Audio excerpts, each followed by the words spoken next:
மக்கள் வெதர்மேன் வானிலை அறிக்கை குறிப்பாக தென் கடலோர மாவட்டங்களில் நிலவி வரும் குறைந்த காற்றழுத்த சுழற்சி தற்போது தாழ்வு நிலையாக உருவாக வாய்ப்புள்ளது.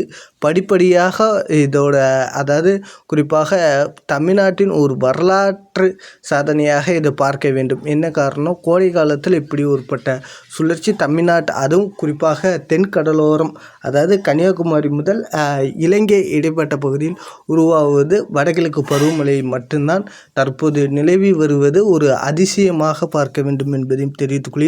இதற்கு அடுத்தபடியாக என்ன சொல்ல வரேன்னா, இது பல வருடங்களுக்கு கழித்து நடக்கும் ஒரு அதிசயம் என்பதையும் தெரிவித்துக் கொள்கிறேன். இதற்கு முன்பு நடந்திருக்குமான்னு கேட்டிங்கன்னா வாய்ப்புகள் குறைவுதான். இதுதான் முதல் முறையாக இருக்கக்கூடும். கோடை காலத்தில் தமிழ்நாட்டுக்கு இப்படிப்பட்ட ஒரு சுழற்சியின் காரணமாக மழைப்பொழிவு என்பது நம்மளுக்கு மகிழ்ச்சியான தகவல். இது மேலும் தீவிரமடையும் பட்சத்தில் கனமழை முதல் அதிதீவிர கனமழை வரைக்கும் வாய்ப்புள்ளது கடலோர மாவட்டங்களில் முதலில் இருக்கக்கூடும் என்பதையும் தெரிவித்துக் கொள்கிறேன். இதன் காரணமாக இதோட பாதிப்பு மழை எங்கே இருக்குன்னா, மேற்கு தொடர்ச்சி மலைப்பகுதிகள் மற்றும் கடலோர பகுதிகள், கடலோர உள்பகுதிகளுக்கு அதிகப்படியான மழைக்கு வாய்ப்புள்ளது என்பதையும் தெரிவித்துக்கொள்ளேன். இது எப்படின்னா, மினி ஒரு வடகிழக்கு பருவமழை போல் தோன்றும். குறிப்பாக ஒவ்வொரு சுற்று மழையாக இருக்கும். இப்போ காலையில் 6 மணிக்கு ஒரு சுற்று மழை பெய்யுதுன்னா, திரும்ப ஒரு 10 மணிக்கு ஒரு சுற்று, திரும்ப 3 மணிக்கு ஒரு சுற்று, திரும்ப 5 மணிக்கு ஒரு சுற்று, திரும்ப இரவு 7 மணிக்கு ஒரு சுற்று, திரும்ப 10 மணிக்கு ஒரு சுற்று, அதிகாலையில் ஒரு மறுபடியும் இருந்துட்டு 2 மணி, திரும்ப அதிகாலை நேரத்தில் 4 மணி 5 மணி, இந்த மாதிரியான சுற்று மழையாக இருக்கக்கூடும். தொடர் மழையாகவும் இருக்கக்கூடும். விட்டு விட்டு ஒதுக்கி பெய்தாலும் நல்ல மழைப்பொழிவானது தமிழ்நாட்டில் இருக்கக்கூடும். குறிப்பாக இந்த சுழற்சியானது தீவிரம் அடையும் பட்சத்தில் தமிழ்நாட்டில் கனமழை முதல் அதீத கனமழையானது இருக்கக்கூடும். மேற்கு தொடர்ச்சி மலைப்பகுதிகள் மற்றும் கடலோர ஒட்டிய பகுதிகள், கடலோரம் உள் மாவட்டங்களுக்கு மிக கனமழை வரை இருக்கக்கூடும் என்பதையும் தெரிவித்துக் கொள்கிறேன். கோடை காலத்தில் ஏப்ரல் மாதத்தில் தொடர்ந்து வெயிலின் தாக்கம் அதிகப்படியாக இருந்தது.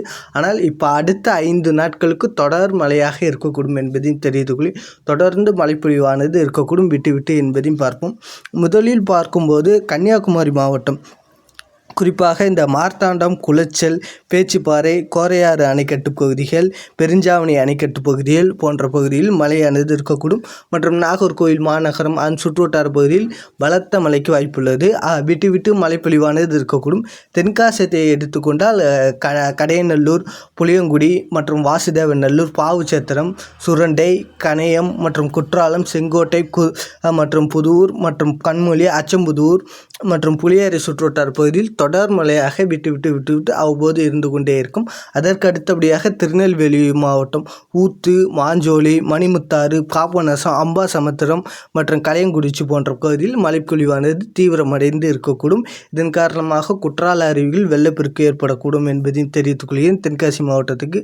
மற்றும் அதற்கு அடுத்தபடியாக திருநெல்வேலி மாவட்டத்தில் மணிமுத்தாறு அருவியிலும் வெள்ளப்பெருக்கு ஏற்படுத்தக்கூடும் என்பது தெரியும். மற்றும் நீலகிரி மாவட்டம் பந்தலூர், அதுக்கப்புறம் கூடலூர் மற்றும் சுற்றுவட்டார பகுதியில் மழையானது இருக்கக்கூடும்.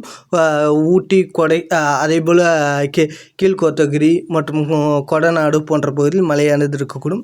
இதற்கு அடுத்தபடியாக திண்டுக்கல் மாவட்டம் மாநகரம் சுற்றுவட்டார பகுதிகள் மற்றும் சிறுமலை, ஐயம்பாளையம், பூமலை, பன்றிமலை மற்றும் பழனி சுற்றுவட்டார பகுதிகள், ஒட்டஞ்சத்திரம் சுற்றுவட்டார பகுதிகள், இடையங்கோட்டை மற்றும் களியமந்தலி சுற்றுவட்டார பகுதி, வேடஞ்சந்தூர்,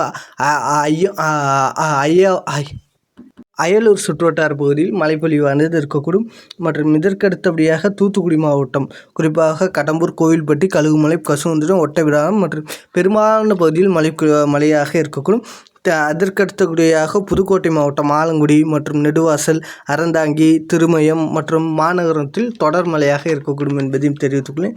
மற்றும் திருப்பத்தூர், ஏலகிரி மலை, ஜவ்வாறு மலைப்பகுதியில் மலைமேகங்களை உருவாக்கி திருப்பத்தூர், திருவண்ணாமலை பகுதியில் தொடர்ந்து மழைப்பொழிவுக்கு ஏற்படுத்த வழிவகை செய்யும் என்பதையும் தெரிவித்துக்கொள்ளேன். இந்த சுழற்சியின் காரணமாக ஏலகிரி மற்றும் ஜவ்வாறு மலைப்பகுதிகள் மற்றும் வாணியம்பாடி, ஆம்பூர் சுற்றுவட்டார பகுதியில் நல்ல மழைப்பொழிவு இருக்கக்கூடும். குறிப்பாக திருப்பத்தூர் மாவட்டம் காரைக்குடி, தேவக்கோட்டை, காளையார் கோயில், பிள்ளையார்பட்டி சுற்றுவட்டார பகுதியில் நல்ல மழைப்பொழிவானது இருக்கக்கூடும் என்பதையும் தெரிவித்துக் கொள்கிறேன். மற்றும் சேலம் மாவட்டம் பச்சைமலையில் உருவாகி குறிப்பாக இந்த ஆத்தூர் சுற்றுவட்டார பகுதிகள் மற்றும் தம்பம்பட்டி சுற்றுவட்டார பகுதிகள், கங்கவெளி மற்றும் ஏற்காடு சுற்றுவட்டார பகுதிகள் மற்றும் வாழப்பாடி மற்றும் இளம்பிள்ளை, எடப்பாடி மற்றும் சங்ககிரி சுற்றுவட்டார பகுதிகளில் மழைப்பொழிவானது இருக்கக்கூடும் என்பதையும் தெரிவித்துக் கொள்கிறேன். விட்டு விட்டு மழைப்பொழிவானது இருக்கக்கூடும் என்பதையும் தெரிவித்துக் கொள்கிறேன். மற்றும் இதற்கு அடுத்தபடியாக நாமக்கல் மாவட்டம் ராசிபுரம், புதுப்பட்டினம், நாமகிரிப்பேட்டை மற்றும் நவகிரி கல்லி போன்றவற்றில் மழைப்பொழிவானது இருக்கக்கூடும். சேந்தமங்கலம், கொல்லிமலம் சுற்றுவட்டார பகுதியில் மழையானது இருக்கக்கூடும் என்பதையும் தெரிவித்துக் கொள்கிறேன். கிருஷ்ணகிரி மாவட்டம் ஊத்தங்கரை மற்றும் கேச்சம்பள்ளி மற்றும் சுற்றுவட்டார பகுதிகள் மழையானது இருக்கக்கூடும் என்பதையும் தெரிவித்துக் கொள்கிறேன். அதற்கு அடுத்தபடியாக கோயம்புத்தூர் மாவட்டம் காரமடை, மேட்டுப்பாளையம் சுற்றுவட்டார பகுதிகள், அன்னூர், பெரியநாயக்கம், அணைக்கட்டு பகுதிகள் மற்றும் பொள்ளாச்சி சுற்றுவட்டார பகுதிகளில் மழையானது இருக்கக்கூடும் என்பதையும் தெரிவித்துக் கொள்கிறேன்.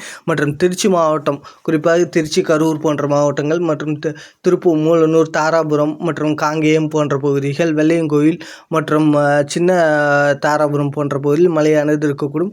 விட்டு விட்டு தொடர் மழைக்கு வாய்ப்பு இல்லாத பட்சத்தில் வெறும் மழையானது மாலை இரவு நேரங்களில் இருக்கக்கூடும். குறிப்பாக கடலோர மாவட்டங்களில் ஒட்டிய மாவட்டங்கள் இந்த பெரம்பலூர், விழுப்புரம், அரியலூர், கடலூர் மற்றும் தஞ்சாவூர், அரியலூர் மற்றும் அதேபோல் நாகப்பட்டினம் போன்ற மாவட்டங்களில் தொடர்ந்து மழைப்பொழிவானது இருக்கக்கூடும். அதேபோல் கள்ளக்குறிச்சி மாவட்டத்துக்கும் தொடர்ந்து மழைப்பொழிவானது இருக்கக்கூடும். இந்த சுற்றுமழை பரவலாகவே டெல்டா மாவட்டங்கள் அமையக்கூடும் என்பதையும் தெரிவித்துக் கொள்கிறேன். அதேபோல் சென்னை, வட மாவட்டமான சென்னை, செங்கல்பட்டு, காஞ்சிபுரம், திருவள்ளூர், விழுப்புரம், கடலூர் போன்ற மாவட்டங்களில் பரவலாக மழைப்பொழிவானது இருக்கக்கூடும். பெரும்பாலான இடங்களில் பரவலாகவே நல்ல மழைப்பொழிவு, இடியுடன் கூடிய மழைப்பொழிவானது இருக்கக்கூடும் என்பதையும் தெரிவித்துக் கொள்கிறேன்.